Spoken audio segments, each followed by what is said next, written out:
Well, there we are, cars on the grid now. Let's have a quick look at the points of interest. James Courtney has failed in his bid to become the British Formula 3 champion after arch-rival Robbie Kerr beat him home last weekend at Donington Park. Now, Kerr won the title with a race to spare after finishing third to Courtney, fourth in race one. Kerr taking the title with 306 points to Courtney's 269.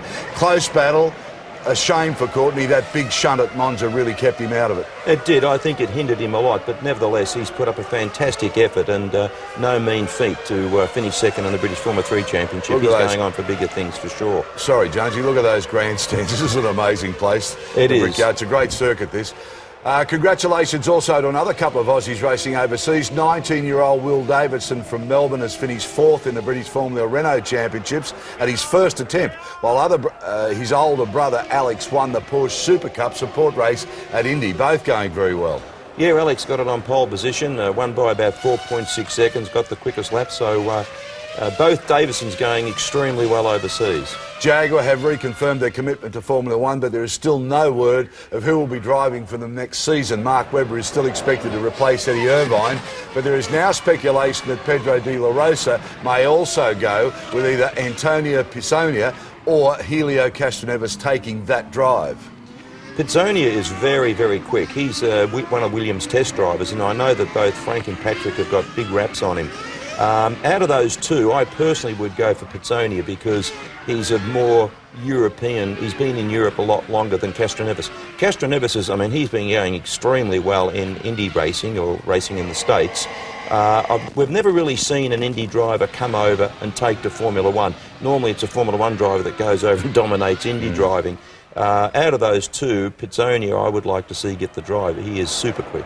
OK, and finally the Bernies were handed out at Indy on Friday despite the man being absent. Winners included Michael Schumacher for Driver of the Year and Sir Frank Williams for Lifetime Achievement, while Paul Stoddard was awarded an outstanding contribution to Formula 1. Isn't that fantastic? It is really nice. I mean, Paul's thrown a lot of his own money into that team. He's been through hell, we know that, and he's stuck in there and he's got the thing up and running. He's given Mark Webber a chance, and to be recognised in that way I think is great.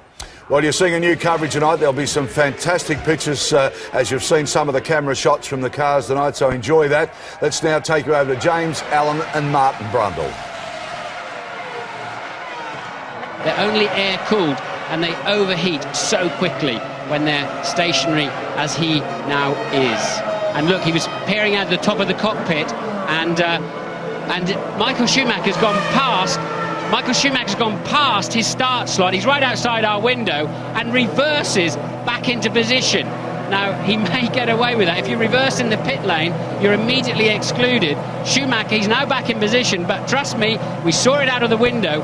He went past the pole position grid slot. He definitely did. There's going to be some questions asked about that. But anyway, we've got a race to get going. Now, round here, they start their races with a rolling start. A standing start is something very unusual in America.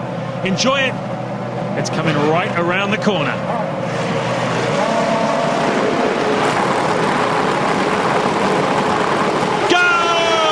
Superstar by Barrichello, and look at the Renault truly diving up for the middle, but Schumacher seems to have the legs on his teammate as David Coulthard attacks around the outside, and the two Williamses once again going at it. Ralf Schumacher appears to be in front of his teammate Juan Montoya. Is everyone going to get safely through? Four abreast through turn one, but it looks like they haven't made contact. Yes, indeed. Somehow or other, they all squeezed through, taking a bit of grass and using all the track. They got away with it. Supreme skill of driving. And Michael Schumacher already building up a lead, suggesting he's got a lot of confidence. Somebody was locking a brake heavily into that corner. We saw the trail of smoke, but everybody's still very much on track. Toyota and BAR then of Salo, and that will be Panis side by side. They're down in 16th and 17th. Michael Schumacher leads then from Barrichello second, Coulthard third, fourth is Ralf Schumacher, fifth Montoya, sixth Trulli, seventh Raikkonen, eighth Villeneuve, ninth Heidfeld, and 10th Fisichella. Once again then Villeneuve going backwards at the start. But it's a really intense battle in the midfield. It's been very competitive throughout the weekend. Just a few tenths either way can mean the difference between a grid slot one or two rows back, and we're going to see that throughout the afternoon here. Ralf Schumacher managing to pass teammate Montoya despite being on older tyres. He was the only man to start on old tyres, but Montoya's got a good run on him. So the Williams BMW side by side down into turn 1 at 210 miles an hour. Who is going to be the last of the late breakers? And he's lost his wing.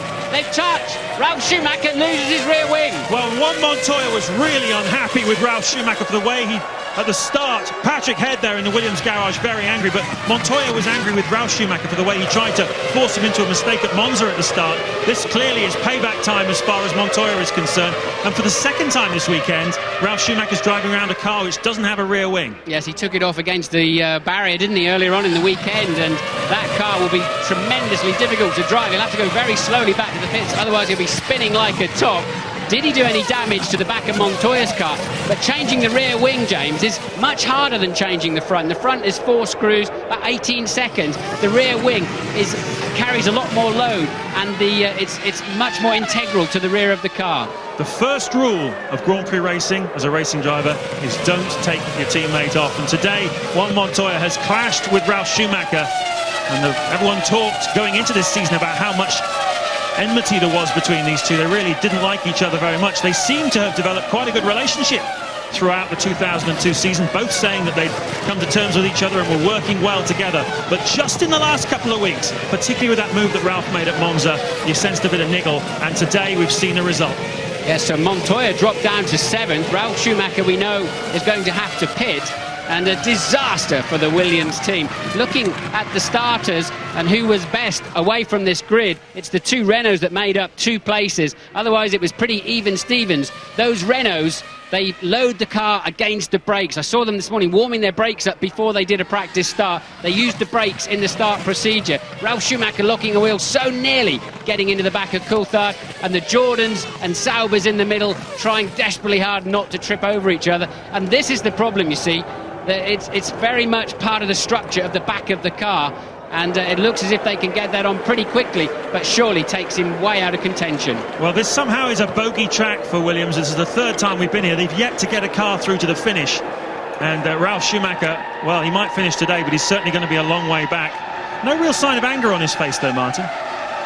He's a pretty cool guy, isn't he, like that? I mean, he doesn't show positive or negative emotions, it seems, Ralf, but I'd like to see a replay of that so we can understand quite how he lost his rear wing. It must have been against the right rear tyre of Montoya's car.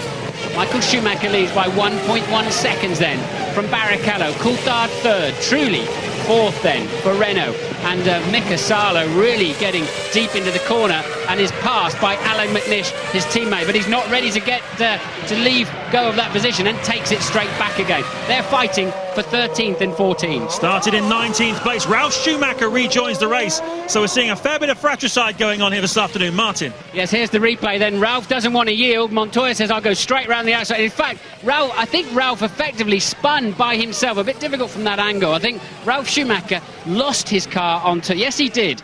Lost his car on turn in, and actually then backed it into Montoya's car. That was not Montoya's fault. Definitely not. Montoya made the move.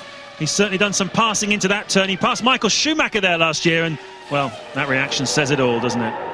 There's Carl Gaydon, the chief mechanic at Williams, the man who broke his foot earlier this season when Montoya ran over it. He's got a lot of work to do here this afternoon. But up front, Michael Schumacher leading by 1.3 seconds from Rubens Barrichello. David Coulthard still 4th, but dropping back a little bit now, 3 seconds behind Barrichello. Trulli up to 4th because of that incident with Montoya and Ralf Schumacher. Raikkonen 5th, 6th Villeneuve, 7th Montoya now, 8th Heidfeld, 9th Fisichella, and 10th Heinz-Harald Frentzen. We haven't mentioned him.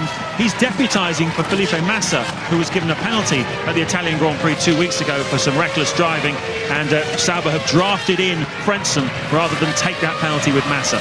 Yes, and that's ridiculous. I hope they apply that penalty if Massa drives in Japan. You can't sidestep a penalty, otherwise it just ridicules everything.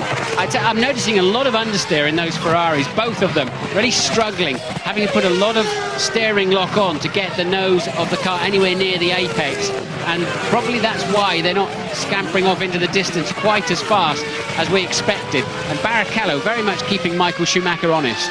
Nothing wrong with the pace though of Michael Schumacher. A new lap record, 1:14.229 here at Indianapolis. So the two of them are definitely racing as Schumacher promised they would be. A duel, he said. There's no team orders this afternoon. Nobody is driving to guarantee anybody else a position in the championship. This is just a straight fight between the two of them, and I think Michael Schumacher, well, he's done a few things, hasn't he? That fast lap he did in Hungary, just to show that he could potentially have won the race if he'd wanted to against Rubens Barrichello. Barrichello's won 3 races on merit this season, as far as I'm concerned, and it'll be very interesting to see what he can do about his team leader this afternoon. That's the scrap going on between the Jordan and the Sauber. That's the 8th and 9th place battle between Heidfeld and Fisichella, with Frentzen on the tail of it, I believe. No, that's a Renault on the tail of it. Button moving up through the field then. Michael Schumacher's lead fell from 1.3 to 1.1 seconds last time around. Barrichello, the fastest man on the track. This is a very, very important day in the career of Rubens Barrichello. He can answer a lot of questions this afternoon. If we know it's an absolute straight fight, everybody said that. Michael Schumacher's been really talking about it all weekend. If Barrichello can stay in touch or even beat the great man this afternoon, I think once and for all he'll put to bed the doubt about his speed and ability. Well, we heard Jenson Button say to Louise on the grid that he thought he had a good strategy. He's certainly carving his way up through the field at the moment, and he's right on the tail of that battle between Heidfeld and Fisichella. We must keep an eye on Jenson Button. We're looking back, though. Fantastic rear-facing shot from Michael Schumacher's car, and that's Rubens Barrichello behind us. Yes, and watch the wishbones of the suspension just going up and down. It's quite a smooth racetrack here, so not too much action going on. Probably just a total of about 20 millimetres of total travel. And the Jordan then of Sato takes to the grass, tried to overtake the Renault and just left it way too late on the brakes. Yes, Sato and Frentzen scrapping side by side they are. Look at this. Yeah, Sato took it straight back again from Frentzen, and that was a brave move by him. Lucky he didn't lose his nose in that one, but good stuff from Takuma Sato. Well, we were talking earlier, Martin, about grip really being the watchword here this afternoon. And when the grip goes away, as we saw at Silverstone in the rain, you get more overtaking, don't you? Seems to be, yeah, seems to be the way to, no doubt about it. If you get a wet day or a slippery track, it tends to make the races somewhat less predictable. Lap 7 then, Schumacher leading Barrichello. Let's take another look at this incident with Sato having a go at Frentzen. Frentzen did well not to drive straight into him, because Sato came from an unconventional distance behind. That really was not a genuine overtaking manoeuvre. Frentzen did well to see it happening, and then did very poorly to not defend his position once he'd gained that place. But the winner in all of that, of course, was Jenson Button. Yes, Button's on the attack, certainly. Only 2 more races as a Renault driver before he joins British American Racing next season. And some suggestion that things have not really been quite as they should within the Renault camp as far as Jenson Button has been concerned these last few races. You get this feeling he's just looking forward to his career as a Renault driver being over and to moving on, turning the page and getting on with the rest of his life. Here's Heinz-Harald Frentzen, though, being attacked now by Mika Salo in the Toyota. Now, the Toyota had a terrible time in qualifying yesterday. Salo down in 19th place, but he's fought his way up very well. Now he's 13th. Yes, he may have a bit less fuel. He may have, from that position on the grid, decided to banzai the first part of the race. But, you're right, 19th to 13th for Mika Salo. Button now up into the top 10, having passed Sato. And this looks like a good fight here. Definitely, I suspect that both those cars, indeed, are on a 2-stop strategy this afternoon. But up front, it's still a 1.1 second lead. In fact, it's down to 0.9 as they've just crossed the start-finish line again. Michael Schumacher is running different brake material. You can see a lot more black dust coming out of his car. He's running them hotter, or he's got a different type of material to Barrichello. But it's not a hard braking circuit. But no doubt about it, Schumacher punishing his Ferrari brakes more than Rubens Barrichello. And what is very interesting, Martin, is that Jacques Villeneuve in the BAR Honda in 6th place is living with the McLaren of Kimi Raikkonen just under a second behind him. But you saw that shot down the main straight. We've not really seen BAR much in the mix this season, but they seem to be in the mix here this afternoon. We're on board, though, with the Ferrari. Well, we've looked. Rubens Barrichello going through the left-hander there. This is the very tight, twisty section that a lot of the drivers have complained about. Look at it, first gear, it's so slow. That's nearly full lock, that, in a Formula 1 car. The steering doesn't turn much more than that, believe it or not.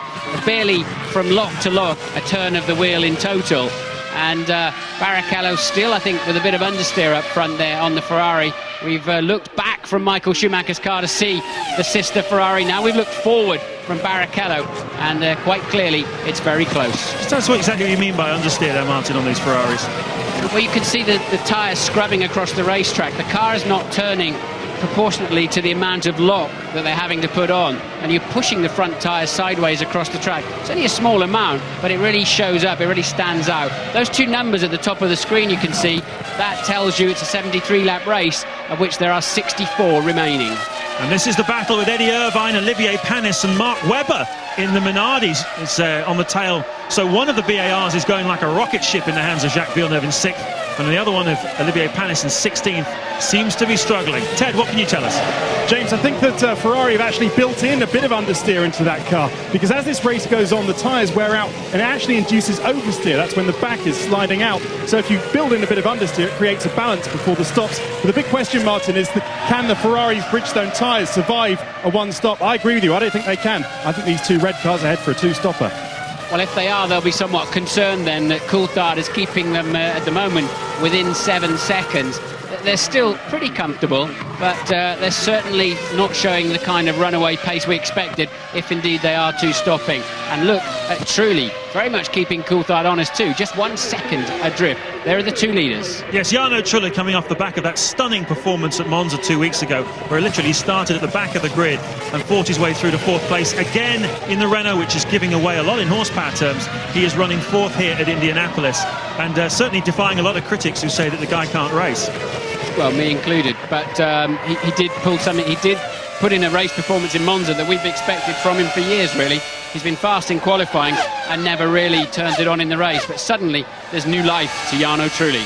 We're on board with Olivier Panis. We're in 16th place on lap 11 of the American Grand Prix, and we're chasing down Eddie Irvine down the main straight. We're doing 210 miles an hour before we hit the brakes into turn 1. Look how close they get into turn 1, and that Jaguar has been a real enigma this weekend, hasn't it? I mean, flying through free practice, looked like it was going to get in the top 6 in qualifying, and then yesterday it all went wrong for them. Yes, Panis hacksawing away at the steering wheel, trying to keep the back end in line.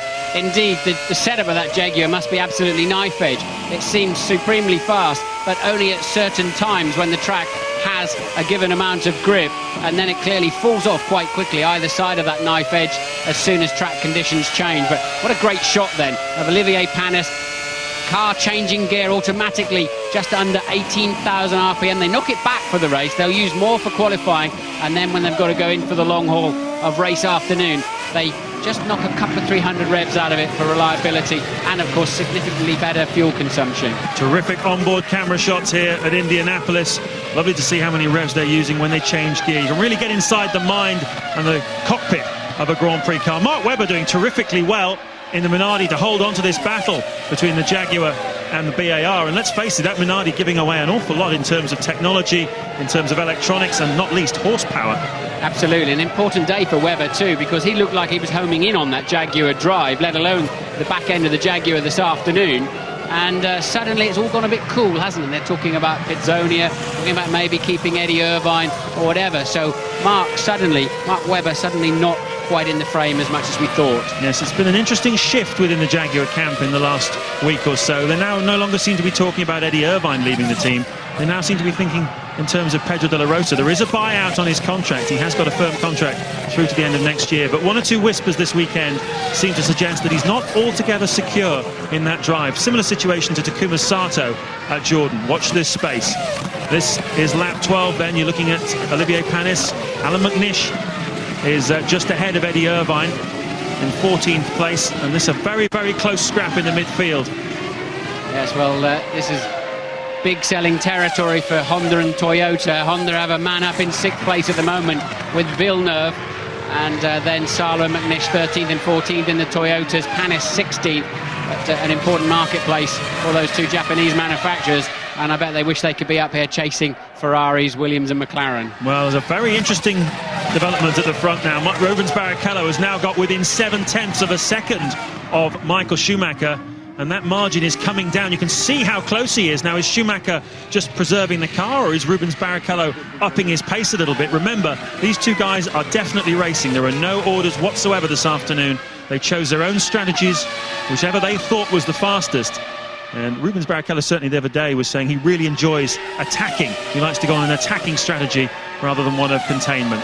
Well, long way to go in this motor race at the moment. 61 laps, in fact. Schumacher leading Barrichello in second place by, well, as I mentioned, about 0.7 of a second. Coulthard third, fourth is Trulli, fifth Raikkonen, and sixth still the BAR of Jacques Villeneuve.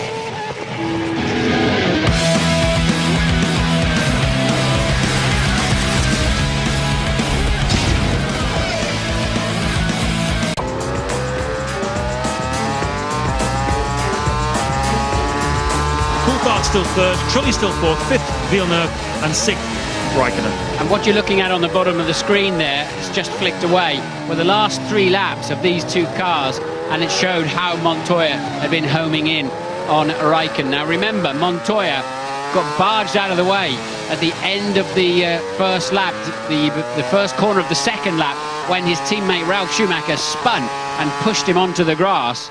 And Montoya then still recovering from that, but really homing in quickly on Kimi Raikkonen. This is third place man Coulthard. Significantly, he's now 15 seconds down, James. And look, there we go. Montoya easily breezes past, easily past Kimi Raikkonen. And I wonder if Raikkonen doesn't have some sort of engine problem, because we know that the BMW is an absolute stonker, but I don't think it's that good. No, Raikkonen's last lap time of 1:16.3, and the front runners are all doing laps in the mid 1:14. So I think some kind of problem for Kimi Raikkonen. He's had a few of them this season. He's certainly had the lion's share of bad luck when it comes to engine failures in that team. But it's Williams against McLaren, and this weekend both teams have reaffirmed their commitment to take the fight to McLaren next year. Let's take another look at it. Of course, he's got a lot of slipstream, but even so, that's more than just slipstream. It's an easy pass, isn't it? And Raikkonen just ducking in to try to pick up a bit of slipstream, more in frustration than belief he'll repass Montoya. The 2 red cars up at the front. As I say, Williams and McLaren this weekend reaffirmed their commitment to take these guys on. Williams are building a new wind tunnel at the cost of around £14 million. And Mercedes-Benz with McLaren have hired 120 new engineers. And Mercedes have acquired total control of the engine builder Ilmor as well, that makes their Formula 1 engines for them. And they are absolutely adamant that next year they're going to come out of the box and attack the Ferraris. They don't want this Ferrari domination to last too much longer. Well, they're a second a lap faster than the lap record set last year, James. As they were in qualifying, everybody's been about a second up. So it does appear as if the Ferraris really are maxing it out on it as hard as they reasonably can in Grand Prix conditions. But Michael Schumacher's lead now just edging up to 1.4 seconds. That is Jenson Button in a Jordan sandwich. They're down there in 9th, 10th and 11th. Sato having another solid run. And there you see the gaps between them. 9th then, 0.494 ahead of Button was Barrichello. Yeah, it's not been a great weekend for the Jordan team so far. Qualifying wasn't great. Sato down in 15th, Barrichello 9th. We're on board, though, with Takuma Sato, looking at the back of Jenson Button.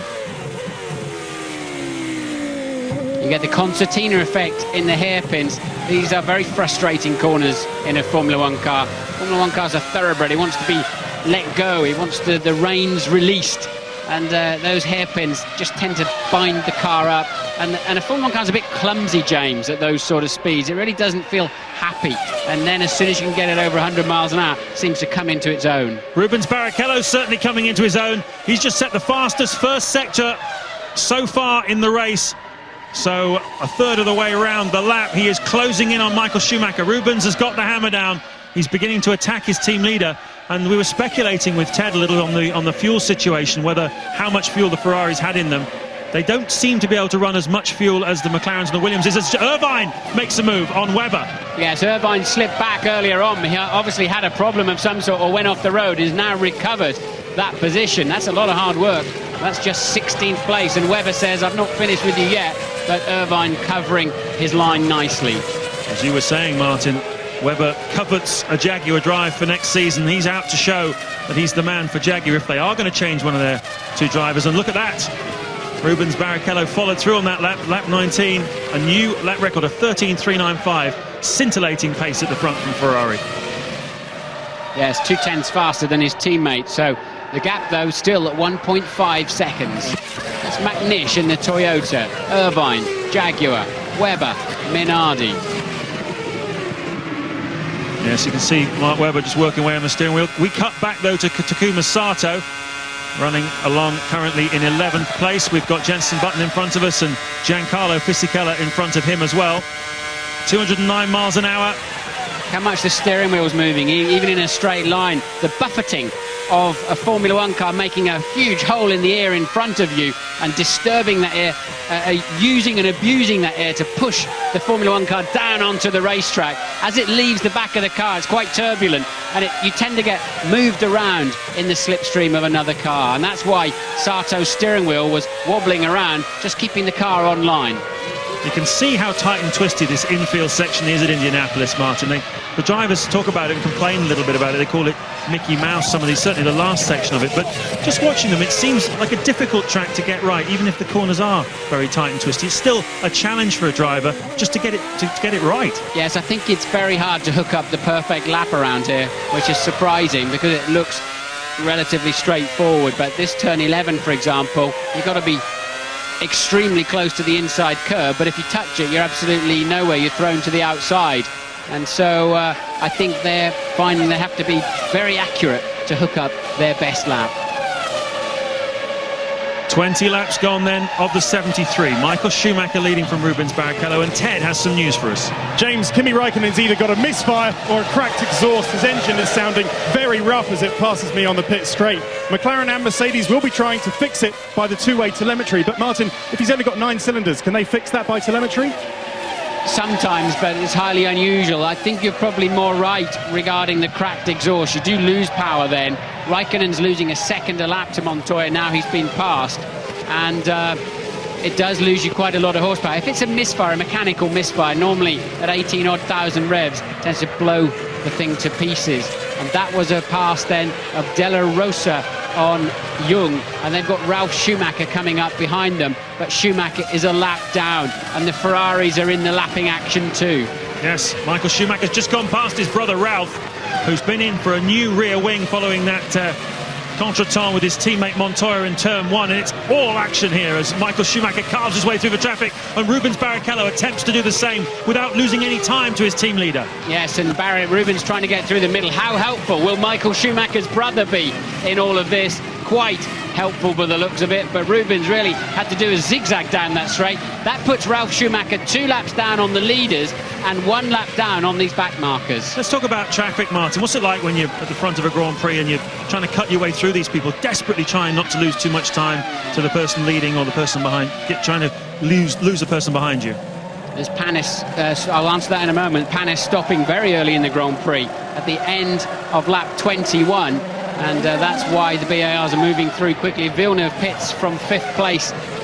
It'll also explain why he's been so fast. But it looks like it was even Stevens for the Ferraris. Barrichello's back end of his Ferrari stepping out down into turn 1 as he came off the dirty line from the inside. And you take no prisoners, James, as you go through the traffic, and you have to hope they've seen you. If they're racing each other, then you tend to be more cautious. You have to be more cautious because sometimes they don't see you. But what you do find is somebody like Ralf Schumacher, who's used to lapping people, is much more helpful when he's suddenly being the man lapped due to other problems. So we've had Olivier Panis making a pit stop. At the front, Michael Schumacher and Rubens Barrichello just a second apart. David Coulthard 22.3 seconds behind, so traffic that the Ferraris have encountered doesn't seem to have cost them too much relative to Coulthard. Trulli 4th, just a couple of seconds behind the Scotsman. Villeneuve is out there still in 5th place, just 1.7 behind Trulli, and Montoya still 6th. Raikkonen, well, his pace has picked up a little bit. He's second and a half faster than he was when he fell foul of Villeneuve a couple of laps back. But we've got a The blue box, the blue square in the corner of your screen was to say the blue flags are out for the leaders, to help the leaders clear the traffic. And if a lapped driver passes more than 4 blue flag spots, he will be penalised without yielding to the leaders. But it's very much a matter of opinion as to how close the leaders are, and are they really about to pounce on you, and how much you have to get out of it and compromise your own race. And the Jaguar not wanting to get out of the way at all, is he? Well, it's not a bad effort from Michael Schumacher to have set a new lap record whilst cutting through traffic. Shows you how much faster these cars get as the fuel burns off. They use about just over 2 kilos of fuel for every lap of this circuit. and we're now 24 laps into the race. You can see how much lighter the car will be now than it was at the beginning of the Grand Prix. Yes, and Irvine also holding up Barrichello. It's a poor place for Barrichello to catch the Jaguar. It's going to hurt him badly, this. He'll pass him easily down the straight, but Eddie really not being at all helpful there to Barrichello. And look, that's allowed Schumacher to get away big time. Well, you're not allowed to hold these leaders up for too long, otherwise you get black flag penalty, and Eddie Irvine must be running the risk of getting a black flag fairly soon. But now Barrichello comes out of his slipstream, and you can see McNish coming out of Michael Schumacher's slipstream. We're only a third into the race, and we've seen lapping. I mean, it's quite a short lap, of course, 74 seconds, but nonetheless, I think it also demonstrates the pace at the front here. And look, that's what it's like. And look, Michael Schumacher saying, Barrichello saying, come on, what are you doing? Wake up, I'm trying to come through here. So the traffic just not working out for Barrichello at all. Well, he's still holding on to Michael Schumacher, though. Still 1.2 seconds, which is more or less what it was when they got into this sequence. So Barrichello trying to be just as aggressive as Michael Schumacher, but you can see it has opened out now. 2.3 seconds on the first intermediate. So that did cost him that first, just as you were saying, Martin, just those first few corners really cost him. They did indeed. It was just the bad place to catch them, and he's got to hope it happens in reverse. They could pass these guys twice more yet this race, so maybe it'll fall into Rubens' hands next time around. The lead now up to 2.6 seconds, and it puts you off your flow and rhythm as well, James. When you get held up like that, and you've really got to put your head straight back into your lap, your car, your race, and not let that frustration boil over. Now 2.6 seconds over the line then. Michael Schumacher responded to that traffic by pumping in another new lap record. Now Rubens has got to push. I think today's race could be just about how a little bit of traffic falls like that as to who wins this Grand Prix between the two Ferrari drivers, as Villeneuve pits at the end of lap 25. Yes, Villeneuve in 5th place. Takes just under half a minute to come in. You lose about half a minute from your race time to come in, take in fuel and tyres and get back out again. And that means Villeneuve's going to drop down through the field. He's probably going to come back around about 8th or 9th in the Heidfeld, Fisichella, Button area. Reasonably tidy stop. He's definitely on a 2-stopper here this afternoon then. And Jacques Villeneuve, who's been very racy all weekend, qualified a fantastic 7th place. And, well, he was going very strongly, wasn't he, on that 2-stop strategy? Yeah, flattered to deceive a little bit, though, didn't they? They're easily the earliest people to stop. Panis stopping 3-4 laps early, the end of lap 21, 4 laps earlier still. So VAR then really the least conservative in terms of how much fuel they wanted to run at the start of the Grand Prix. But I think it probably had something to do with protecting these rear tyres, what you're talking about on the grid, how the Bridgestones particularly on the BAR are also the same tyre used by Ferrari. The rear tyres have been fading a bit throughout this Grand Prix weekend, and I think BAR must obviously have been concerned about that. Yes, and on that very subject, James, if Ferrari don't pit anytime soon, there's going to be some very long faces down there at McLaren and Williams. And conveniently, we go into the garage there. They look very much like they're getting ready, don't they? Yes, interestingly, Williams and McLaren took on the Ferrari team. The mechanics took on the team at football this week on Wednesday. They wanted to try and beat them at something. And guess what the result was? 1-0 in both games to the Ferrari team. So at the moment, they really can't lose. But Barrichello coming... he looked like he was getting closer. It was 2.7 seconds as we pit then with the Jordan of Sato from 11th place, desperately trying to slow down, inside wheel locked up, and he'll be looking. It's very easy when you're a Jordan driver. It's very yellow down there, and look, a human garage, and he got a little bit out of shape. It's very slippery on that concrete, and yes, Ferrari are 2-stopping. Your race leader is in the pits. Did you see the way he got a slide on as he hit the braking zone? They've got to get the car down to the speed requirement, 120 kilometres an hour, and of course he's travelling a lot faster than that as he makes his pit entry. Here comes Michael Schumacher then for the first of what, will it be 2 stops or just 1? I think it's got to be 2, hasn't it, stopping at this part of the race, James. But yes, they've moved the pit lane speed limiter right into the end of the pit lane itself, so they're attacking that line literally till they get to the first set of mechanics. Pit stop then was 8 seconds exactly and Michael Schumacher gets out of the pits, still crucially in front of David Coulthard. Third place man Coulthard then, now a pit stop behind, but surely now they've got to both stop one more time in this Grand Prix. They have. You saw that Schumacher took on 8 seconds worth of fuel, and that means he's definitely on a 2-stop strategy. You can play around with them a little bit by putting different amounts of fuel into the car, but clearly Rubens Barrichello also is on a 2-stop strategy this afternoon. That must give a glimmer of hope to the McLaren team. They could perhaps get a little closer, because the Ferraris were only 22 seconds clear of them, of David Coulthard, after 27 laps. So Coulthard is definitely in the race this afternoon. Yes, he is, but that's bad news if you end up with that one stop. You don't end up in front of them, so you can interfere with their race at some point. So Coulthard will be very disappointed with that. Ted, take it away. Rubens Barrichello then into the pit. His Bridgestone tyres don't look that bad. There's a possibility Ferrari could have won stopped, but I don't think they wanted to take the risk. He's looking at a time at around 8 seconds, 8.1. It's a decent stop. He's away now. Exactly 8 then, the same as Michael Schumacher's time. So Barrichello will rejoin presumably around 2.7 seconds adrift, hopefully, if he's had a decent in-lap. And there we see the two cars, yes, looking very similar. So Coulthard, once again, his one stopper, if he is indeed on one stop, we better hope he is, the speed that he and the Williams are doing compared to the Ferraris.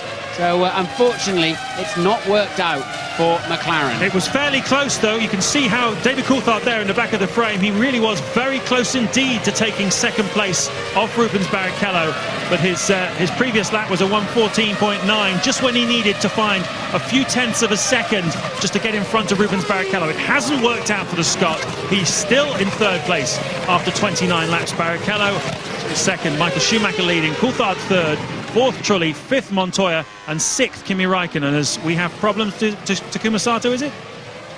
Yes, it's exiting the pit lane. Does he turn in front of somebody else? What happens? We'll have to wait and see. And that is a Minardi on the outside there. Nothing particularly dramatic. Don't know what that replay was about. There's Pedro de la Rosa, though, coasting. Looks like his afternoon, his run was in 16th place in the Jaguar.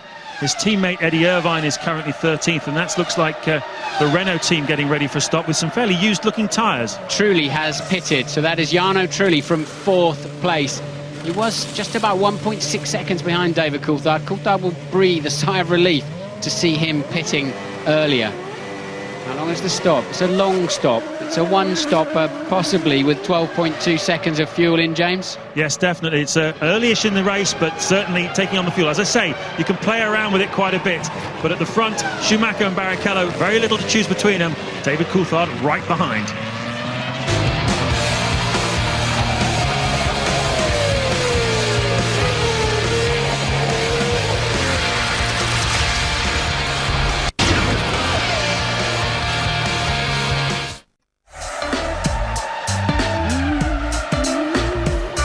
Welcome back. Well, as you can see, Rubens Barrichello on a real charge. He's closed right up behind Schumacher and really throwing out the big challenge. So it's on between the two red cars in front. Just watching this pit stop, I'm going to show you a replay of the Jaguar of Pedro de la Rosa slowing down, but there's a fire aboard that car as it slows down. And there we are there. He's got out of the car okay, burning up, but Jonesy jumps over the fence, and it was a bit higher than he thought. Yeah, I think, Daisy. I think she was a little bit higher up than he thought, but thankfully he's okay. That's a real shame for Jaguar, because certainly on Thursday and Friday they were showing enormous pace, and Eddie Irvine was up in sort of third and fourth position. And it wasn't until the closing minutes or whatever of qualifying where the track temperature really warmed up, which unusually didn't suit the Michelins, and Jaguar dropped back. But up until that time, they were really up there. Running about 13th now, Irvine. We'll go back to Indianapolis. Trulli and Villeneuve. Pedro de la Rosa did indeed drop out of the Grand Prix. The car caught fire before he got back to the pits. It stranded out on the racetrack. De la Rosa, the only man out of this Grand Prix so far. 19 runners remaining then. That's how Frentzen going through the frame, about to be lapped by the two Ferraris, and Rubens Barrichello very much in Michael Schumacher's mirrors. Interestingly, Mika Häkkinen who turned 34 yesterday and is commentating on this Grand Prix for Finnish television, apparently said yesterday, Martin, in the Finnish coverage, that if he had been racing this year, he'd have made Michael Schumacher work much harder for his World Championship. That's kind of him, and he may well be right, because he did it for a couple of seasons, didn't he? But it's difficult to say. And then Villeneuve does make it work then on Trulli. And depends, we saw them put quite a lot of fuel in that Renault, but we didn't think it was quite enough to get him to the end of the Grand Prix. Villeneuve on an absolute clear two-stopper, breezing past the Renault. And look at the two Ferraris, clearly less than a second between them. Barrichello will have tremendous slipstream effect there. And look, they're coming up to a gaggle of cars. That's Ralf Schumacher now having unlapped himself on the tail enders, but he's still a lap down on the leaders. He's recovering from having the rear wing reattached to his car after tripping over his teammate at the beginning of lap 2. Yes, that was Jenson Button he was just going past. Button down in 13th place at the moment, and Ralf Schumacher unlapping himself with Button. But look at the two Ferraris about to encounter this incredible gaggle of traffic, and we saw it before. Michael Schumacher was able to pull out about 1.3 seconds over Barrichello last time they hit traffic like this. Can he do the same again now? Yes, let's hope we can stay on board for this and watch the Ferraris siding their way through. Coulthard's keeping them honest, isn't he, there? Just 1.2 seconds adrift. He's a car, the Minardi, between himself and the Ferraris, look. So Coulthard going very well at this stage of the Grand Prix. Will now be on a lighter fuel load than the Ferraris, even though he's on a one-stopper, of course. He's burning that down, hasn't stopped yet to replenish it, as the two Ferraris have done. And once again, the traffic working out a little better for Michael Schumacher. Well, the drivers say this place is a bit like a mixture between Monaco and Monza. You've got the flat-out section that they're on now, but the infield is like Monaco, all tight and twisty, and it has the effect of bunching the cars up, and then when they get on the straight, you can see for yourself, side by side by side, loads of great overtaking. Yes, Barrichello made that work well then, but still had to compromise his braking line into turn 1 by coming from the middle of the track rather than the outside. On board then again with Barrichello, still there's a car between him and race leader Michael Schumacher. It just won't fall for him, will it? No, it just doesn't seem to be going his way. There's the understeer again. The car starts wandering away from the curb on the inside. Look at the amount of steering lock he's got on. So maybe then, as he's in that turbulent air, he's getting back some understeer that he had in the early stage of the Grand Prix. But look, now he's absolutely behind Michael Schumacher. I'm sure I saw a car in there somewhere between the two of them, but certainly that's not the case now. And Coulthard now right up behind them.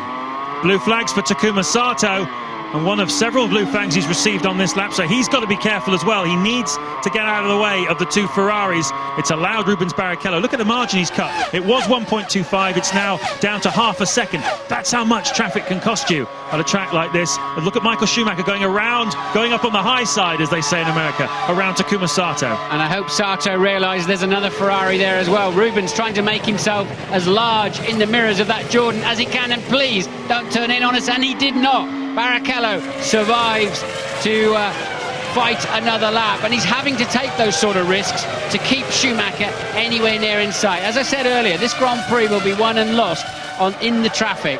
That's Pedro de la Rosa, who mentioned earlier on. Martin said that his car caught fire out on the racetrack and he's out of the race. That's his wife on the left there, who's expecting their first child in a few months' time.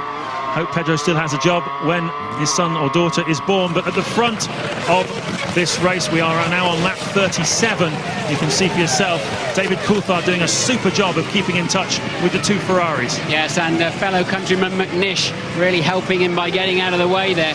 Coulthard knows he has to keep the two Ferraris as much inside as possible. They've both got one more stop this afternoon. Both teams, all three cars have one more stop. Where's Montoya? Raikkonen is 22 seconds behind Coulthard in 4th. Fisichella, who's yet to stop, also in 5th. He's going well. Fisichella doing very well. Montoya, who has stopped, is 6th. Yeah, so Montoya is going to move up a little bit, I think, when Raikkonen and Fisichella make their stops. Neither of them have come in yet.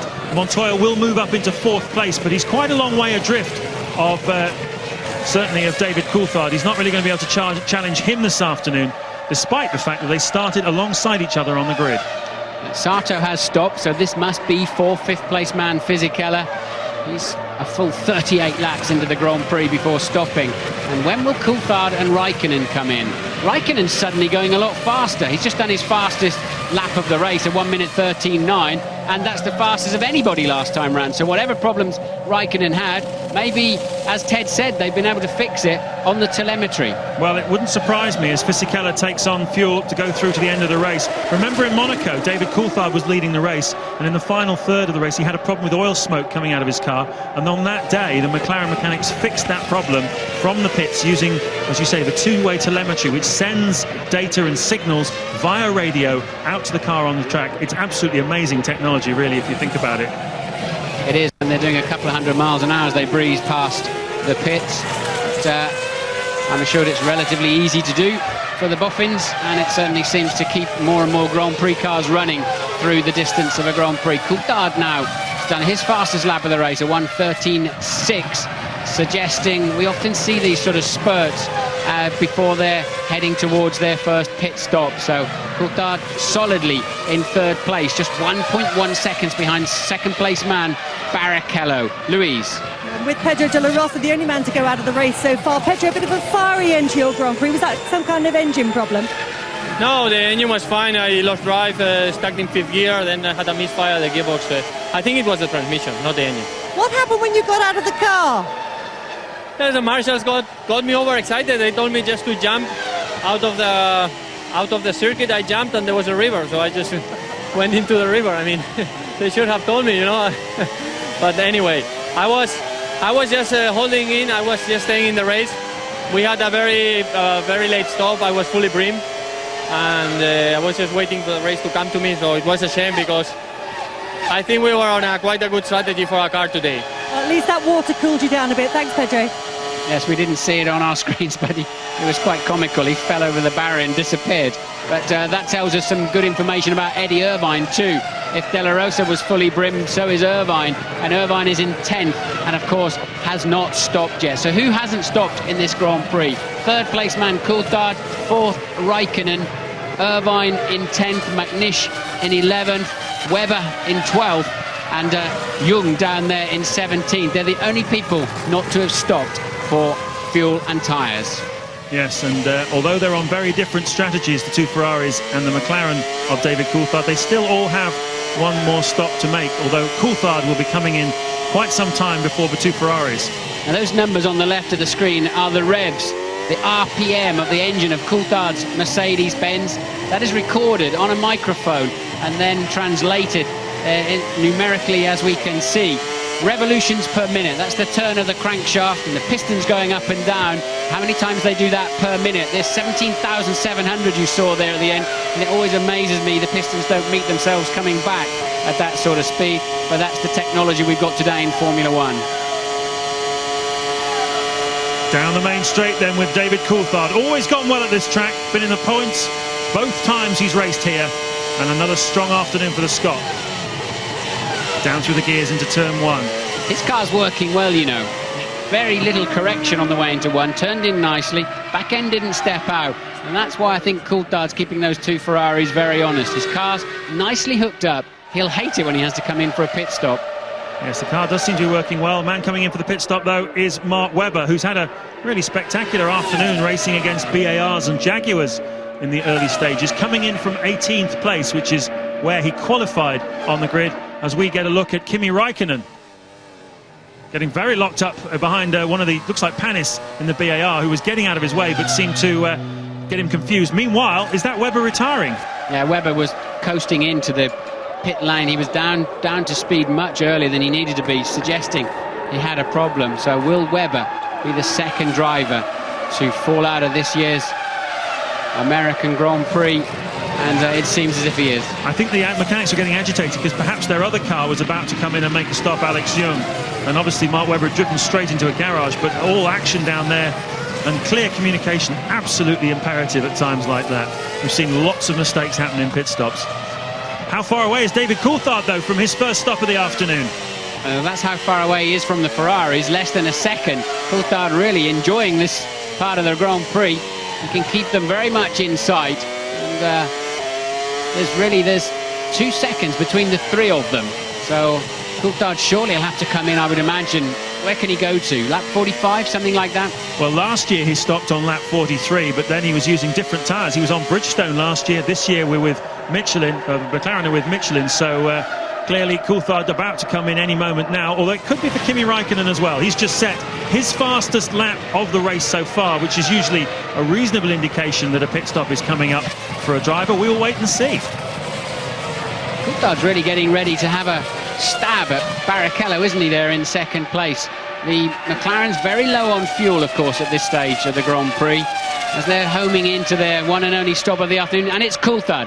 Coulthard then pitting first of the two McLarens at the end of lap 42. And, oh, David, you were still on the brakes way after that white line. Let's hope the speed was down. Yeah, speed limit 120 kilometers an hour in the pit lane for safety reasons, for the mechanics working on the cars. And he had to hit that speed by that white line. Quick wipe of the visor, fuel going into the finish. Team boss Ron Dennis anxious on the pit wall. That's good for a one-stopper. They're quite a way into the Grand Prix, but that's not at all bad. If you can do that in 10 seconds, it'll do. Coulthard not under pressure from behind. Raikkonen was a full 24 seconds adrift of him. But, of course, we saw just how close Coulthard was keeping his car to those Ferraris. And now, of course, it reverses. Coulthard's the man with a heavy car. Yes, he is indeed. But the two Ferraris will have to make another stop. And depending on how they get on with the traffic between now and then will dictate how close Coulthard is to them when they rejoin. So this is lap 43. Michael Schumacher right with his teammate Rubens Barrichello at the front in second place. Raikkonen up to third now. Coulthard down to fourth, having made that stop.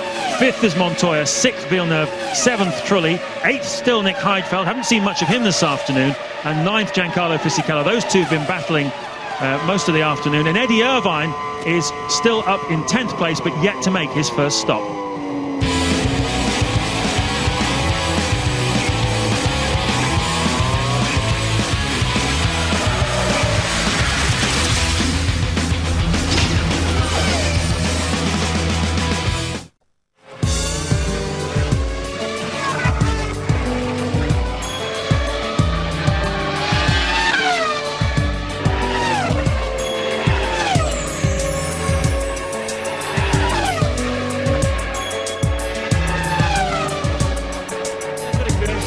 Very nice to be in there dicing with the man who finished third at the last Grand Prix. I know, it was brilliant, especially to pass him and then he got me back on the straight. But yeah, it was a good little race for us. It's a shame that we've had our third retirement now, but it's tough.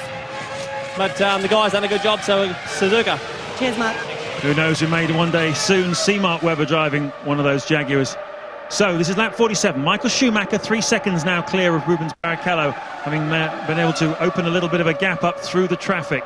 Coulthard is still in third place. He's made his pit stop, one and only pit stop of the afternoon. Montoya is fourth. He's on a two-stop strategy this afternoon, so he, like the two Ferraris, will have to stop again, as will Jacques Villeneuve in fifth place in the BAR, having a very, very strong run. His best run, really, since the British Grand Prix at Silverstone. Sixth still, Kimi Raikkonen. And we're on board with race leader Michael Schumacher.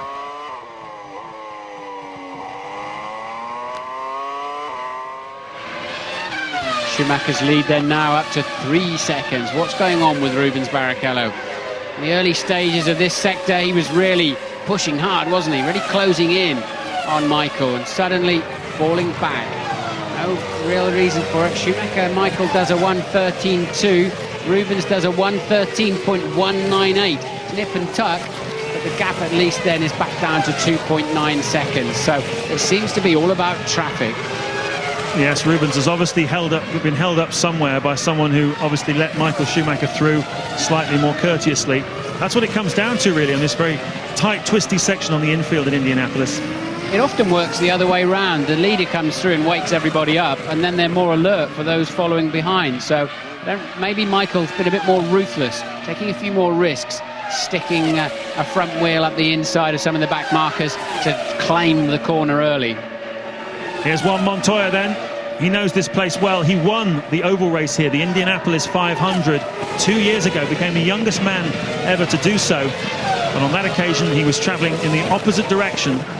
This road course they've built here for Formula One cars uses the main straight in backward. They go backwards, and The first turn of the oval is the last turn of the Formula One circuit. But a great favourite here, and he's brought a lot of his own people here. 3,000 Colombians come to watch him this afternoon, but Williams not really on the pace either of Ferrari or McLaren.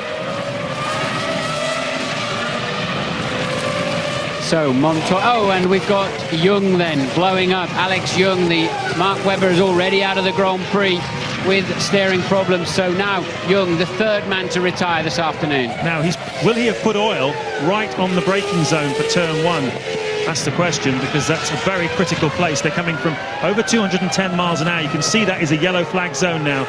The marshals have got the yellow flags out. Do you see any oil?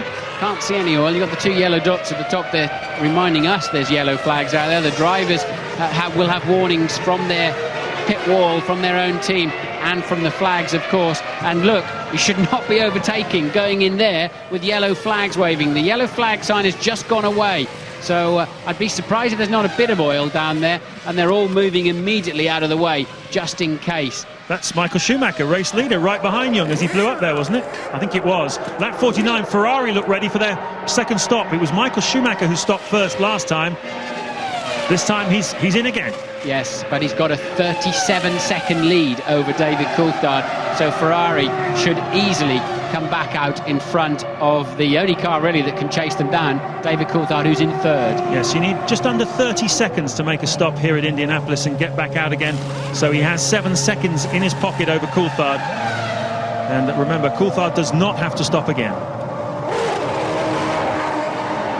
Another neat stop. Remember, they were both 8 seconds exactly on the first stop. This one a fraction under. They put a bit less fuel on board. That's why your stop is limited by the amount of fuel you need to take on, because it takes them about 4 to 5 seconds to change the wheels. And this is where Rubens Barrichello has got to attack. It was 3 seconds the gap between himself and Michael Schumacher before Schumacher made that stop. This is where Barrichello, he's got 1 extra lap in his pocket. It's very unlikely he can find 3 seconds on that lap, but because the team are certainly ready for him very, very soon, if not 1, maybe 2 laps maximum. It's not really enough for Barrichello to eke out enough of a lead to rejoin after his stop in front of Michael Schumacher. No, it'll be difficult to do, and we're expecting Barrichello then to tuck in tight and early, and indeed he does then into the pit lane. 24 laps remaining, you can see at the top of your screen, and get it slowed down, Rubens. He does quite nicely, really maxed out, didn't he? Really attacked that speed line. I think it's 80 kilometres per hour, as at all other circuits they're doing this afternoon. Ted.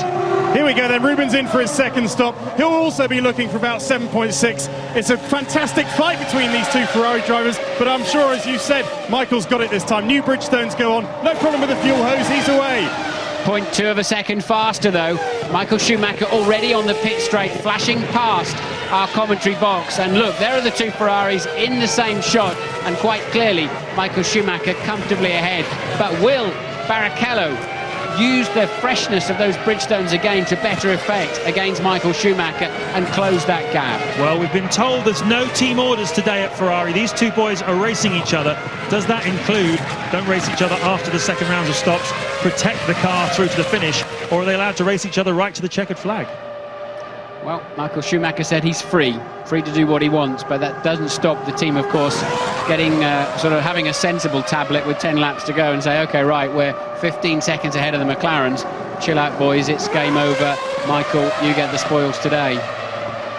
Well, if it is Michael to win the race, it's going to be his 11th victory of what has been a truly astonishing season. There's Barrichello rejoining, 1.3 seconds behind as he came out. And that's Frentzen, who seems to have gone off the road there. I think he'll rejoin, though. Yes, he does. Yes, he'll need to. The gravel's quite thin here, so it doesn't tend to fill up too much in the side pods. If he hits the brakes, sometimes the gravel flies out with the G-force of the braking. No gravel visible, so that doesn't present a problem to the other drivers. And Raikkonen out of the Grand Prix. How many times this season has Kimi Raikkonen seen blue smoke pouring out of the back of his engine in his mirrors that has put him out of a Grand Prix? Absolutely astonishing. I think that's the 6th time his engine has blown up in a Grand Prix this season. Well, I talked earlier about how Mercedes-Benz were making a massive push for next year, and certainly they recognise that the engine hasn't been as competitive as it should have been this season. Not only has it not been powerful enough, but it's also been pretty unreliable. In the pits, though, Jacques Villeneuve in 5th place. That looks pretty workmanlike, no problem at all. He's been racing Raikkonen and Trulli for most of the Grand Prix, and he's going to try and get out in front of Trulli. There is Trulli. I don't think he will get out in front of Trulli, will he? We'll have to see. There it is. Where is he? No, he doesn't. He doesn't, indeed. So Trulli then moves back up, and with Raikkonen's demise, that certainly helps Trulli and Villeneuve significantly. Well, Trulli took on 12 seconds worth of fuel when he made his stop on lap 29, and we're wondering, aren't we, Martin, whether or not that's enough to take him through to the finish. If it is, that's bad news for Jacques Villeneuve.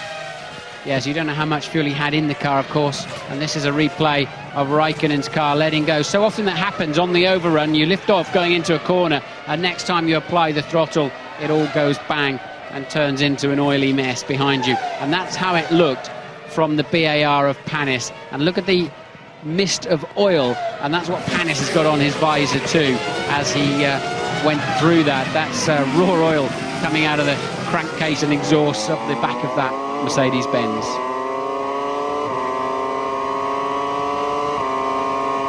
Gap down to 2 seconds. Remember, it was 2.9 before the pit stop, so Barrichello has started homing in again, and he's 0.2 faster in the first sector of this lap. And look, much closer. Barrichello does like those fresh tyres. Certainly seems to. It can be very different, one set of tyres to another, can't it, Martin? A lot of drivers report that the first set of tyres they had in the Grand Prix were fantastic, and the second set were absolutely hopeless, and they couldn't control the car at all. They've certainly become a lot more consistent over the years, but well, at the moment, that might be the story here. That's the championship battle for second place. Rubens Barrichello will confirm it if he stays exactly where he is at the moment. We've still got 20 laps here to go in Indianapolis.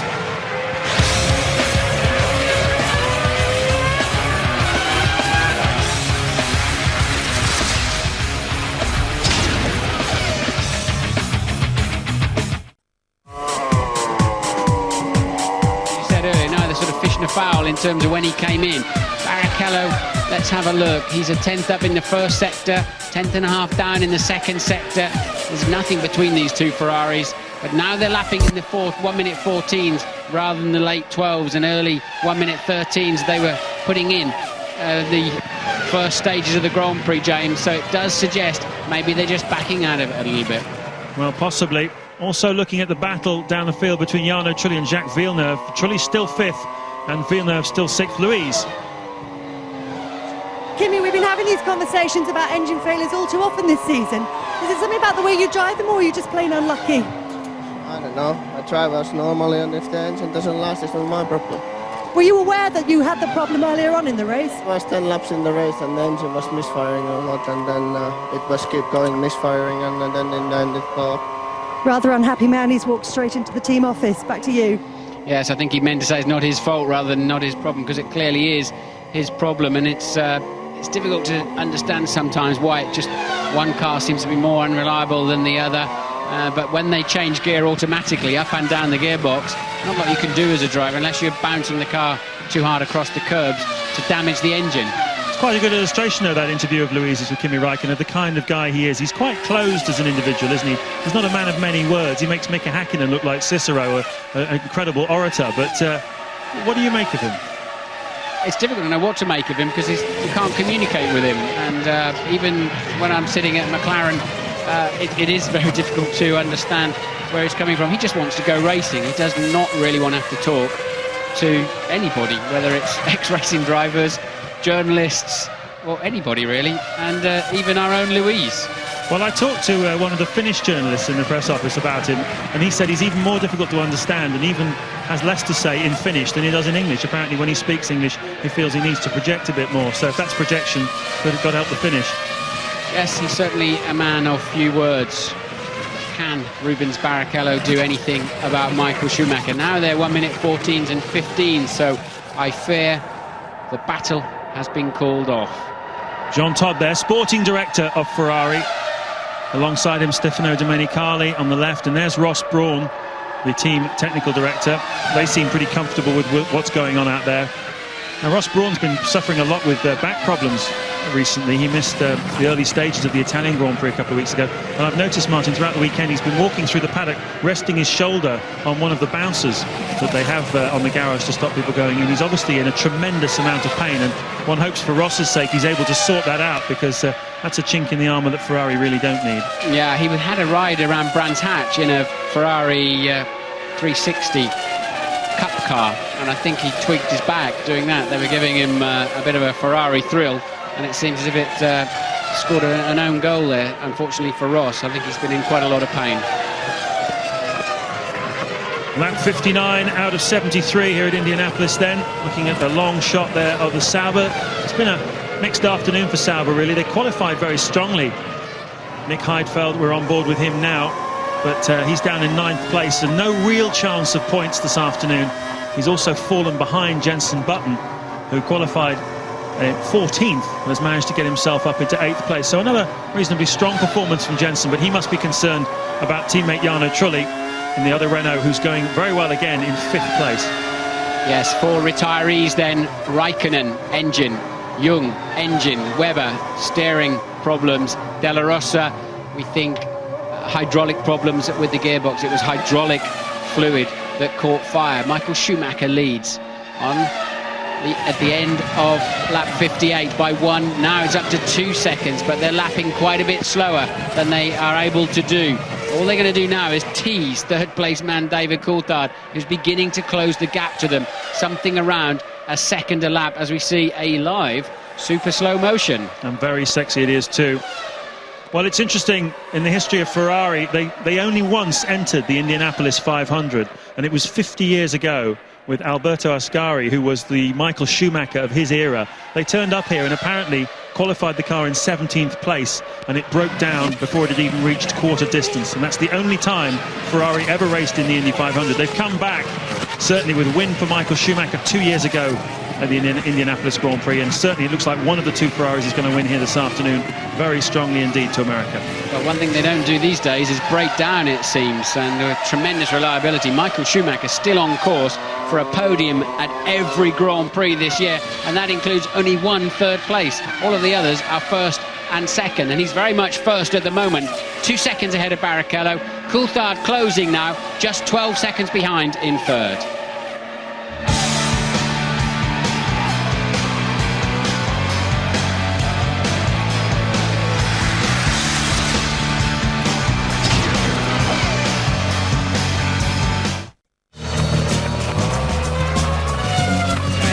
Coulthard now just 10.9 behind. Montoya in 4th, 8.6 seconds behind Coulthard. We think he may have to stop again, and possibly even Jarno Trulli in 5th, but he's a half a minute behind Montoya. Villeneuve very much keeping Trulli under in view, 5 seconds behind him. Then it's spreading out. The best fight really then is Irvine and Heidfeld, which is why the director is homing in on those 2 drivers, and there you see Irvine. As I say, he's just 1.9 seconds adrift. Ralf Schumacher still running last, having lost his rear wing at the beginning of lap 2. Well, you were talking about Jacques Villeneuve, currently running in 6th place, and an awful lot's riding on this today, because BAR are 1 point behind Jordan in the Constructors' Championship, currently in 7th place. They want to overhaul Jordan. They will go equal with them today if Villeneuve stays where he is. But if he can get ahead of Trulli and get 5th place, they'll jump up and go level with Jaguar in 6th. And so it's a tremendous scrap between Jaguar, BAR and Jordan, as we talked about at the beginning. And only Villeneuve really a protagonist in that today from a point of view. Yes, and my mum asked me to explain better why that's so important. Because those points at the end of the year mean very much prizes for the following year in terms of travel, in terms of free freight, and millions of pounds of the share of the TV revenue. And we know how much it costs even to run a midfield team, $100 million or so. And it's so important to them. So an extra point here and there, especially at this stage of the season, can have a significant effect on their budgets for the following season. Nice to know your mother watches the programme. Good evening, Mrs. Brundle. Hope you're having a nice time. This is lap 64 of the American Grand Prix, and some great scraps through the field, as you were saying. Eddie Irvine and Nick Heidfeld battling for 9th place And Ted, what can you tell us? James, I've been down to Renault and there are a load of tyres being put away. I think that car's got very good fuel consumption and I don't think they need to stop again in this race. Meanwhile, at Williams, of course, Montoya, we saw pitted too early with an angry wave of his hand. Unless he can lean out the engine and save loads of fuel, I'm pretty sure he does need to make a splash and dash. But Martin, I think you'll be all right with that. Yes, it's possible, but we did see this in Monza where, for example, both the Renaults came in quite early and didn't appear to put enough fuel in, but they were clearly carrying a lot of fuel as they came in the pit still. So, of course, that's the one thing we don't know. We know how much they put in at the stop. We don't know how much they're carrying before they make that stop. But nonetheless, as you said, it'd be very strange if they have to make a very late splash and go. It's a clever strategy. Worked twice for them so far in successive Grand Prix. This is what it looks like from Eddie Irvine's point of view. Well, we got a bit of a taste of what life is like for Eddie Irvine earlier in the programme. His life in Miami, his 40 houses, his ex-Ceausescu wooden speedboat. And that's what it feels like to drive a Jaguar at Indianapolis, to be in 10th place and to be looking to catch up Nick Heidfeld in 9th. Jenson Button's still going very well in 8th place. Doesn't look as though he's going to get any points today, though. He's a good 35-40 seconds off the last points-paying position of Jacques Villeneuve. Ferrari's back down in the low 1-minute 13s now. That's just about on the record pace, and they had to because Coulthard is really pushing hard, and they were not enjoying the gap coming down to under 10 seconds in case any little dramas happened towards the end of the Grand Prix. So both Ferrari drivers have been told, get back on it. Well, that's part of the 3,000-strong contingent from Colombia who have come out to see Juan Montoya, but I think they're probably going to go away a bit disappointed, although Montoya is in 4th place. And there's David Coulthard, you can see, still going very strongly. Although Montoya is in 4th place, he just hasn't really figured this weekend, has he, as a contender? No, he hasn't, and of course he tripped over his teammate, but now you can see the progression over laps 63, 64 and 65, Coulthard's lap time and the gap back to Montoya. Montoya's been taking between 3 and 6/10 of a second out of Coulthard each lap. Into the closing stages of the Grand Prix, and often this is a time when the engines start to feel the strain and the brakes start to feel the strain. It's a huge stop, this one right here, from over 210 miles an hour down to about 60 or 70 miles an hour into turn 1. It's a big load on the brakes every single lap, and the engines as well, they're at 24 seconds. They have full throttle all the way down this long straight. There you can see for yourself, though, how Montoya is just nibbling away at Coulthard. He's more than that. He's taking another 6/10 on that lap. So Coulthard's going to have to get back on it, no doubt about it. If indeed he's slowed down, he's still lapping in the 1-minute 13s, but Montoya absolutely flying now at the end of the race. Well, we saw him and teammate Ralf Schumacher collide. Schumacher lost it as the two were side by side into the corner, turn 1, early in the race, and Ralf Schumacher knocked his rear wing off on Montoya's car. Do you think that Montoya's car perhaps was a bit destabilised by that for a while? I'd be surprised because it was rear wing against rear tyre, and the tyre's always going to win that one very comfortably as long as it doesn't get a cut in it and get punctured. And of course Montoya got rid of those tyres at his one and only stop. Irvine still trying very hard to pass Heidfeld for 9th place. Ralf Schumacher in the background there, but he's a lap behind them. Ralf Schumacher running 16th and last due to losing 2 laps, having a new wing fitted. Montoya then really, he's 7/10 up again now on Coulthard. 7/10 up already in the middle of the lap. The gap down to 5.2. Coulthard under pressure for the final slot on the podium. Yeah, Montoya's been up there 7 times already this season. It's been a season of consistency, if not of great success for Juan Montoya. Still looking for his first win of the year. And let's face it, both Williams and McLaren have only actually won once each this year. Such has been the Ferrari domination. But clearly Montoya hell-bent on getting himself up on the podium at Indianapolis, and he's got just 6 laps in which to do so. Montoya doing personal best after personal best in each of the 3 sectors of this 2.6-mile lap. And has Coulthard got anything left to respond with? I think he will have to have reduced the revs on the engine after Raikkonen's car blew up quite spectacularly.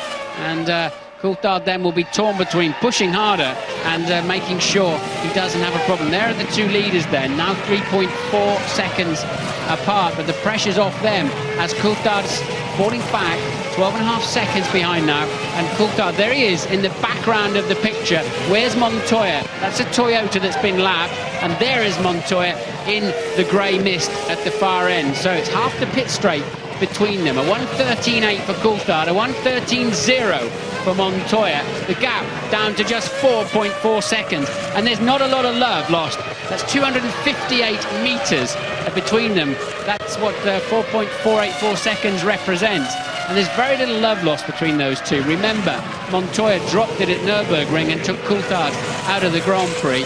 That's Ralf Schumacher unlapping himself against the sole remaining Jaguar of Eddie Irvine. And Eddie Irvine would not be pleased about that, because that stops him having a go at Heidfeld for 9th place. Looking at a replay there of the Jaguar just getting a little bit out of shape, which is why Ralf Schumacher was in the position he was in relative to Eddie Irvine. As you say, Martin, not a lot of love lost between Montoya and Coulthard. Coulthard accusing Montoya of having one part of his anatomy which has a lot to do with courage being rather overdeveloped, whilst his brain is a bit underdeveloped. And Montoya said, well, Coulthard should worry about beating Raikkonen and not worry too much about me. So a lot of harsh words in the press between the two of them. Will they meet on the racetrack wheel to wheel, as they did at the Nürburgring a couple of months ago? We've got 4 laps in which to find out. This gap is down to 4.1 seconds. Coulthard responds with his personal best middle sector, but still loses 0.3 of a second to the charging Colombian, who's got grandstands full of fans here and are willing him on. I said on the grid walk they were going to have to wait to quite late into the race if they wanted to see their hero doing much this afternoon. Williams not had a strong weekend, and now Ralf Schumacher's trying to get past fellow countryman Nick Heidfeld, but that's not for position. Heidfeld could really do with keeping Ralf there just to protect him against Eddie Irvine, but they're not going to score any points at this stage. No, neither of these two are serious contenders, and Heidfeld well aware of that. Ralf Schumacher down in 16th place, 2 laps down on the race leaders. See, normally Ralf Schumacher would be helped in these positions with the blue flags waving and the guy in front having to smartly step out of the way, but it's not even for position. It's he's a lap down. So Coulthard now just 4.1 seconds ahead of Juan Montoya. Team boss of McLaren, Ron Dennis, Martin, yesterday made a very interesting statement. He said, we're looking for a quantum leap next year in performance with the McLaren-Mercedes-Benz team. We've taken on 120 new engineers, as I mentioned earlier. What he also said was they're going to start next season with this year's car with a revised back end on it and a new engine. That's the president of the Speedway here, Tony George, just talking to some people about the podium procedure. And then McLaren are going to do what Ferrari did this year and bring out their new car at the beginning of the European season, the 4th race of the year. A bold strategy, and we'll see how it works out for McLaren, but clearly they feel they need to take a big step forward, and they are absolutely committed to doing so. No surprises there. Ferrari have blown everybody's doors off this year, and it's not going to be a question of tweaking a bit of aero and a bit of weight distribution or wheelbase over the winter for McLaren, Williams, let alone the rest. They'll have to go radical to close that gap to Ferrari. Ferrari looking solid for another 1-2. Coulthard 13 seconds behind Barrichello in 3rd. Montoya has the gap down to just 3.8 seconds, but surely he doesn't have enough laps left to get on the podium. Well, he's only got 2 laps left if he's going to do anything about David Coulthard, but it looks like we're going to be in for a grandstand finish here at Indianapolis. Over 175,000 people here this weekend, many of them from Indiana, real race fans, as we look again at this battle of the back markers, Ralf Schumacher and Nick Heidfeld. And a lot of the crowd here are local people, but many people have travelled from all over America, Los Angeles, New York as well, both of the seaboards. People have come down from Canada. When you mix with the crowd here, and Martin and I are just on your left as you go here through the grandstand up at the top here, you have to mix with the crowd as you go up to the top of the commentary position. You really sense a very cosmopolitan mix, and everybody really enjoying the racing here at Indianapolis this afternoon as we get right down into the closing stages. Montoya on that last lap took another couple of tenths out of David Coulthard, but it's not really going to be enough, I don't think. Whilst at the front, the 2 Ferraris begin to get themselves into formation for the finish. Tony George then will, the governor of the Indianapolis Motor Speedway, is going to wave the flag when the time is right. Let's hope he doesn't do a Pele and miss the leaders coming through, as we saw in Brazil, in Sao Paulo earlier in the year. And I'm sure that's why he was being more carefully briefed. But this is a formation finish then, of course, for Ferrari. And Well, they're getting much closer. The racing was called off about 10 or 15 laps ago. There was a tremendous pace, lap record after lap record in the early stages, but Michael Schumacher made a much better job of getting through the traffic than Barrichello did, and that's what kept him in front. Montoya then just 2.4 seconds behind Coulthard. Indeed he is. He took a second out of Coulthard on that last lap, but he's not going to really be able to do anything about the Scotsman. This is the last lap. These are the last few corners as well. The short, I should say, back straight away. And then into turn 8, left-hander and the right-hander. Beautiful rear-facing camera here on Michael Schumacher's car. Looking at Rubens Barrichello, he gave it his best shot, didn't he? But on the day, Michael Schumacher just had what it took through traffic just to be able to eke out that little bit of a margin he needed. And when they made their 2 respective pit stops, Michael Schumacher emerged in front both times, up onto the banking for the last time, up to receive the cheers of this enormous crowd in Indianapolis for the last time. And Michael Schumacher, as they go side by side across the line, who's going to win this Grand Prix? It's a mystery. It's Michael Schumacher. 11th win of the season. Nice touch, Ferrari. I tell you, I'm well impressed with that. It's 0.0. Barrichello's been given the win. Barrichello's been given the win over the line. His first over, Schumacher was 0.0 behind, but according to the computer, Rubens Barrichello just won the Grand Prix. Did they get it a little bit wrong with that staging of a spectacular finish, and Jean Todt with a smirk on his face? But Michael Schumacher was pointing at Rubens Barrichello saying, "You just won that, buddy." That is absolutely incredible. As they came across the start-finish line, it looked as though Michael Schumacher had the edge, but the computer, the timing and scoring computer that we use, certainly thinks that Rubens Barrichello's car was the first one across the line. He's been given the win, number 4 of the season for Rubens. Well, that's gospel stuff. I mean, the systems they have are so high-tech for the timing of these cars, and Barrichello just won the Grand Prix. Oh dear, oh dear, oh dear. I wonder if Michael Schumacher knows about this. I wonder if he realises what's happened. They haven't put too many feet wrong so far this season, the Ferrari team. There was, of course, Austria, where they switched the 2 cars on the last lap. That got everyone booing. But, well, they look happy enough about it on the pit wall, don't they? We'll see. Coulthard finished 3rd, 2.1 seconds ahead of Montoya in 4th. Trulli was 5th. Villeneuve taking a well-earned point then for 6th.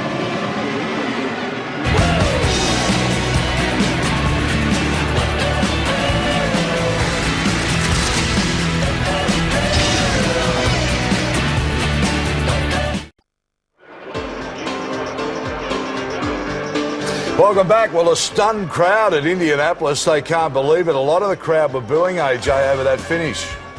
Well, I reckon they cocked it up. I mean, I reckon Michael Schumacher will now probably say, no, I did ease off to give Rubens the victory or whatever. But it's the bloke in front who sets the pace, not the bloke behind. And if the bloke in front's flat chat, the bloke behind can only just keep up with him. I reckon Schumacher came off the gas to have the almighty formation finished. And I reckon he ballsed it up. I reckon he came off a bit too much and Barrichello went past him. Well, while in the break, they were just talking about there were 2 lines there and they may have misread which was the finish line. There were 2 white lines across the track.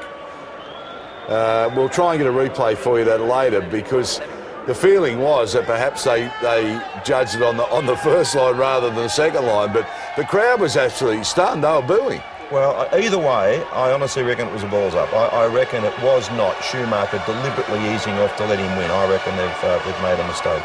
Well, there they are, celebrating up on the podium now as they make their way. Anyway, the crowd then bowing. Barrichello should go. He's got the trophy and the money. Yeah, and of course David Coulthard for McLaren in 3rd spot. We'll stand by for the national anthem. We go to our breath.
Spence, when you look at that Ferrari that's been elevated up underneath the podium there, what a wonderful shot. That's a great touch, isn't it? I mean, I've never seen that before, and having the winning car raised up to be just underneath the podium like that, fantastic.